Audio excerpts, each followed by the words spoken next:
থেকে কাজ করছেন? আজকে আমি যে কাজটা করছি এই সিনেমার নাম চাইল্ড অফ দ্য স্টেশন, আর পরিচালক জাফর আল-মামুন। সিনেমাটা আসলে একটা বাচ্চাকে নিয়ে, মূলত সে এই সিনেমার মূল চরিত্র আছে। আমি বাচ্চার চাচ্ছি কাটিয়ে আনতে। আপনি বেশিরভাগ জন্ম করছেন নাট্যশিল্পী হিসেবে কাজ করেছেন, সিনেমায় কাজ করতে কেমন লাগছে? আমি নাটক এবং সিনেমা যেটা জায়গায় কাজ করি, তবে নাটকে বেশি কাজ করা হয়, যেহেতু মাসে 15 নাটকের শুটিং হয়। আর সিনেমার শুটিং হয় খুব কম, বছরে একটা কিংবা দুইটা। আমার এই সপ্তাহে একটা সিনেমা রিলিজ হয়েছে, উদীয়মান সূর্য। আর সামনের সপ্তাহে আছে 3 তারিখে তাণ্ডব। আর তারপরে আছে ডাইরেক্ট ডাকাত, এরকম কপি আছে সাকিব সিদ্দিকী পরিচালিত। আর যে তাণ্ডব সিনেমার পরিচালক হলো গিয়ে সুজন বড়ুয়া। উদীয়মান উদীয়মান সিনেমার পরিচালক হলো গিয়ে শহীদুল ইসলাম। আপনি কোন স্কুলে কাজ করতে বেশি ভালো লাগে একটু যদি বলতেন? আসলে মাকে যদি জিজ্ঞেস করা হয় যে আপনার সন্তান বুঝতে পারছেন কাকে বেশি ভালোবাসেন, মা কিন্তু কখনোই বলতে পারবে না যে এই সন্তানকে বেশি ভালোবাসি তাকে কম ভালোবাসি। দুইটা পর্দায় আমার জন্য সমান, দুইটা পর্দাকে আমি ভালোবাসি। সিনেমা যেহেতু বড় পর্দা, বড় মাধ্যম, অবশ্যই কোনোরকম different। নাটকে আমরা একদিনে 12-13টা সিন করি, আর সিনেমা 3টা 25-4টা সিন করে রিল্যাক্স। আর বড় পর্দায় কাজ করতে সবারই একটু ভালো লাগে, সেটাতে আমারও ভালো লাগে। আরেকটা বিষয় জানতে চাইবো, আসলে বড় পর্দায় কাজ করতে হলে আসলে লং টাইমের পর পর আসলে স্ক্রিনে আসা হয়, বাট নাটকে কিন্তু আসলে শর্ট টাইমে সবার সামনে চলে আসা হয়। সেই অনুভূতিটা একটু বলবেন, সেই দিক থেকে আপনার কোনটা ভালো লাগে? সেদিক থেকে অবশ্যই ছোট পর্দা ভালো লাগে, নাটক। কারণ নাটকে আমি বেশি পরিচিত, আর নাটক দিয়ে আমাকে সবাই চিনে। সিনেমা দিয়ে খুব কম চিনি, সিনেমা দিয়ে 5% চিনি, আর নাটকে 95% আমাকে চিনে। সেই ক্ষেত্রে অবশ্যই আমার কাছে নাটক প্রাধান্য থাকে। আর নাটক কিন্তু আমি ভালোবাসি, নাটকের শুটিংয়ে আসলে আমার ভালোই লাগে। আর সিনেমা তো আসলে প্রত্যেকটা মাধ্যম আলাদা আলাদা। দেশে যখন খুব কষ্টলি আজকাল যাচ্ছে, আপনি তো গভর্নমেন্ট সার্ভিস করছেন, অবশ্যই সামনে নির্বাচন হলে আপনার সরকার বুঝবেন। কিন্তু আপনারা যারা আসলে ফিল্ম ইন্ডাস্ট্রিতে কাজ করেন, নাটকে বা সিনেমাতে কাজ করেন, তাদের আসলে রাত বেরাত বাইরে থাকে। আসলে সিকিউরিটির কোনো ইস্যু আছে কিনা, যেটা ক্ষেত্রে কখনো ভয় বিরোধী বলে কিনা? আমরা আসলে নাটকে একটু এখন ইনসিকিউরিটি ফিল করি। যেহেতু আমরা অভিনয় শিল্পী, আমাদের কার্ড আছে, অভিনয় শিল্পীর সঙ্গে আমার কার্ড আছে, তো যেহেতু অনেক রাত করে আমরা ফিরি, মাঝে মধ্যে আমাদের গাড়ি আটকায় যখন আমরা কাজ শো করি, তখন বলে ঠিক আছে আবার জানা আমাদেরকে ডিউটি আমাদের করতে হবে। আমি বলি, হ্যাঁ ভাইয়া, কাজ শো করলে তখন আমরা আমাকে ছেড়ে দেয়। আপু একটা কথা বলার ছিল, কথাটা হলো যারা নাটকে কাজ করছে তারা যেটা পারিশ্রমিক পাওয়ার কথা সেই পারিশ্রমিকটা ঠিকমতো পাচ্ছে না, এটার কারণটা কি? আসলে পারিশ্রমিক পাচ্ছে না তা না, নাটকে যে বা পারিশ্রমিকটা পাওয়ার কথা, এই পারিশ্রমিকটা ধরেন 10,000 টাকা, সেখানে দিচ্ছে 2,000 টাকা, লিগেল যেটা পাওয়ার কথা সেটা পাচ্ছে না ভালো না ভালো যেটা আর্টিস্ট। না না, এতটা ডিফারেন্ট আমার হয় না।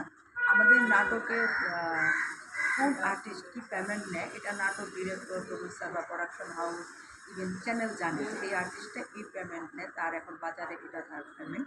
তখন হয়তো বা সম্পর্কের খাতিরে হয়তো বলে যে এই বাজেটটা কম আছে, একটু কম নেন, বাজেটটা বেশি আছে এখন ঠিকঠাক নেন। তবে হ্যাঁ, আমাদের অনেক সিনিয়র আর্টিস্টরা আছেন কাজ করেন না, তারা যখন স্ক্রিনে আসেন তখন তাদেরকে হয়তো বা পেমেন্ট ওনারা বলে যে কম দেওয়া হয়। আমিও মাঝে মধ্যে সাফারার হই যে পেমেন্টটা আসলে আমরা যেই পেমেন্টটা পাওয়ার কথা ওটা পাচ্ছি না, বাট এখন পেমেন্টটা দেয় না তা না, পেমেন্টটা স্পট পেমেন্ট করে ফেলে, কখনো কম কখনো বেশি, ওইরকম আহামরি কম যে দেয় তা না। আমরা একটা সময় দেখতাম যে অভিনয় জগতে অনেক পুরনো ভালো ভালো আর্টিস্টরা কাজ করতো, এখন বেশিরভাগ নতুনদের নিয়ে কাজ করছে, তারা পুরনো যারা আর্টিস্ট আছে তারা কাজ পাচ্ছে না, সেই ক্ষেত্রে কী বলছেন?